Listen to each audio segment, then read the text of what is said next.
નમસ્કાર, હું છું વિક્રમ વકીલ અને આપ જોઈ રહ્યા છો હોટલાઇન ન્યૂઝ.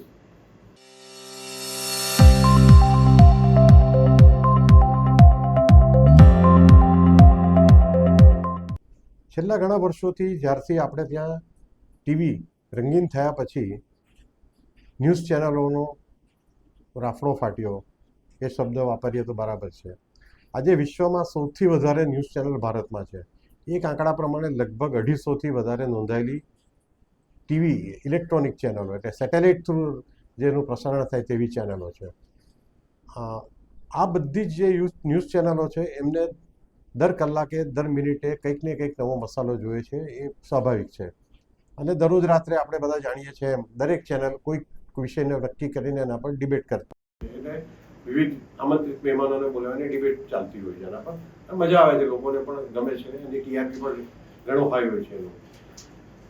હવે કોઈક વખત એવું બને કે કોઈ પ્રવક્તા, દરેક રાજકીય પક્ષ એક પ્રવક્તા રાખતા હોય છે પોતાના ટીવી પર જવા માટે, જેને સ્પેશિયલ ટ્રેનિંગ અપાતી હોય છે ખાસ. કોઈ પ્રવક્તા કોઈક રાજકીય પક્ષના કોઈ વખત કોઈ કારણસર ટીવી સ્ટુડિયો સુધી જઈ નહીં શકે તો એક પ્રોટોકોલ પ્રમાણે એ કેમેરામેનને જે તે ટીવી ચેનલ એના પ્રવક્તાને ઘરે મોકલે છે. ત્યાં એક બેસવાનું સ્થળ નક્કી થાય છે, ત્યાં આગળ કેમેરો ફિટ થાય છે, એ ફ્રેમમાં આવે છે કે એની બરાબર ચેક કરવામાં આવે છે.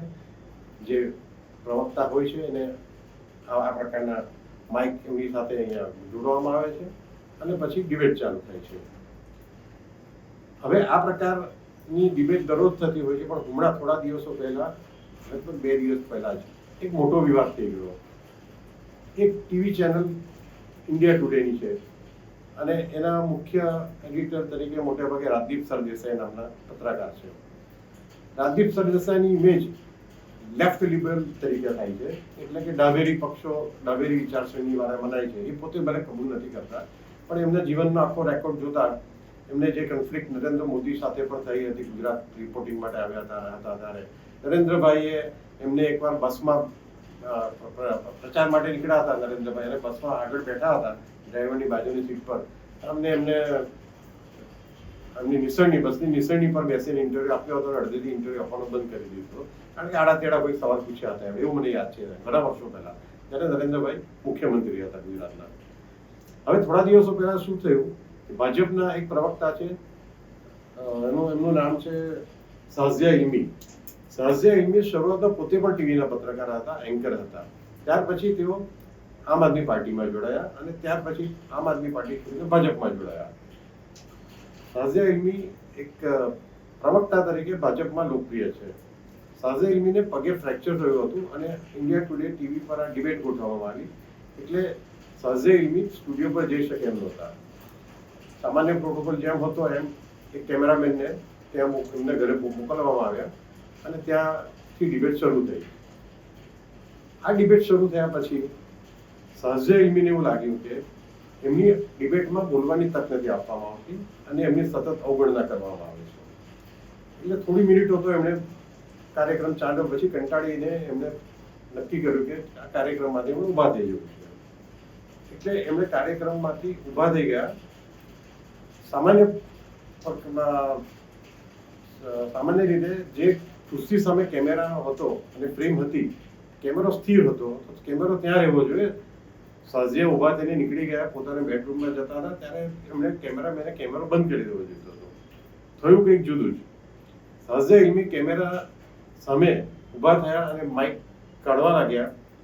કાઢતા કાઢતા એમણે ફ્રેમમાંથી અલગ થઈ ગયા, એટલે કેમેરામેને કેમેરો લઈને એમને ફોલો કર્યા.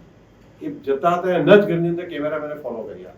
આ એકદમ એક તો અનપ્રોફેશનલ એટીટ્યુડ હતી. બીજું, એક મહિલા એના ઘરમાં બેડરૂમમાં જતા હોય ત્યારે એમના પ્રાઇવેસીનો ભંગ થયો પણ આને કહેવાય. એટલે સ્વાભાવિક છે કે શાઝિયા ઇલ્મી ગુસ્સે થઈ ગયા અને એમણે કદાચ ગુસ્સામાં કેમેરામેનને ગુસ્સામાં કંઈક બોલ્યા કે સંભળાવ્યું. હવે આ આખો મુદ્દો આપ જોશો, આપ હમણાં વિડીયો જુઓ આપ, કે શું ઘટના બની હતી અને શું થયું હતું.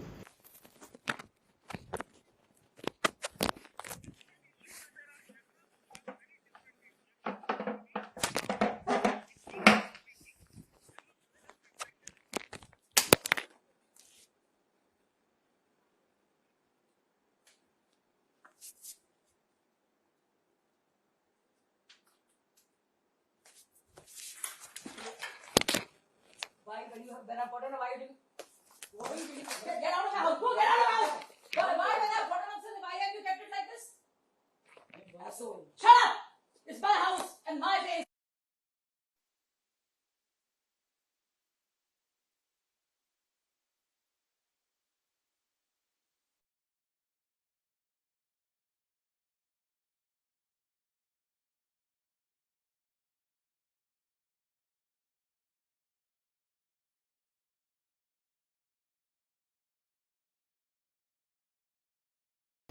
ખરેખર તો ટીવી ચેનલે માફી માંગવી લેવી જોઈએ હતી સાંજે એમની, કારણ કે બે એમણે ખોટું કર્યું હતું. એક તો એમને બોલાવ્યા પછી એમને બેઠા એમના ઘરે ગયા પછી એમને બોલવાની તક ના આપી, અને બીજું જ્યારે એમને આની ઈચ્છા દર્શાવી ટીવી ડિબેટમાં આવવાની ત્યારે કે એમને ફ્રેમમાંથી પૂરા થયા, ફ્રેમ પૂરી થઈ, કેમેરો અટકી જવો જોઈતો હતો, એની જગ્યાએ કેમેરો ચાલુ રાખવામાં આવ્યો, એમની મુવમેન્ટ રેકોર્ડિંગ બતાવવામાં આવ્યું, અને એ બેડરૂમમાં જતા હતા ત્યારે કેમેરામેન એની પાછળ જવાનો પ્રયત્ન કર્યો ચાલુ કેમેરા સાથે.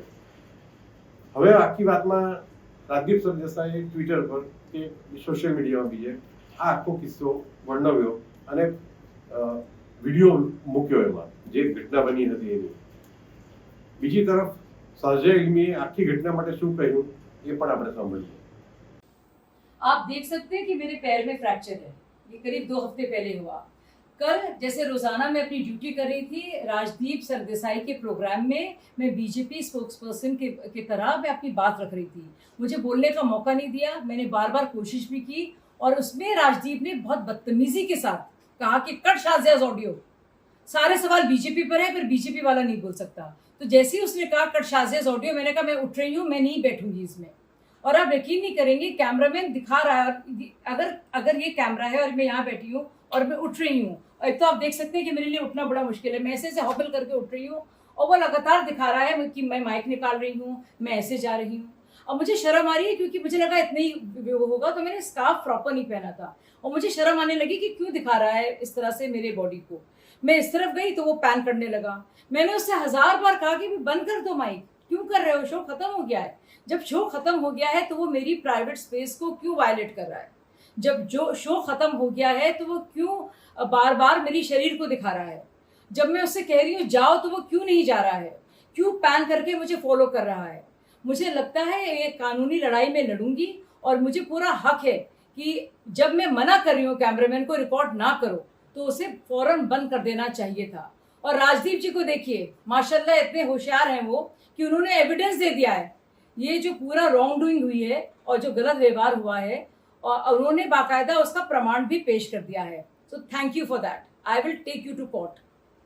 હવે આપણે સાંભળ્યું એમ કે સાજે ઇલ્મી હવે કાનૂની પગલાં લેવાની તૈયારી કરી રહ્યા છે અને રાજદીપ સરદેસાઈ સામે કેસ પણ કરવાના છે અને કદાચ ઇન્ડિયા ટુડે સામે પણ કેસ કરે. એ કેસનું જો જે થવાનું હોય તો થાય. પણ આપણે એક વિચારવા લાયક આ પ્રશ્ન છે કે જ્યારે કોઈ પણ વ્યક્તિ તમારી ટીવી ડિબેટમાં ભાગ લે છે ત્યારે એમને રિસ્પેક્ટ મળવો જોઈએ, એમની માન મર્યાદા જળવાવી જોઈએ, જે કેટલાક કિસ્સાઓમાં નથી થતું.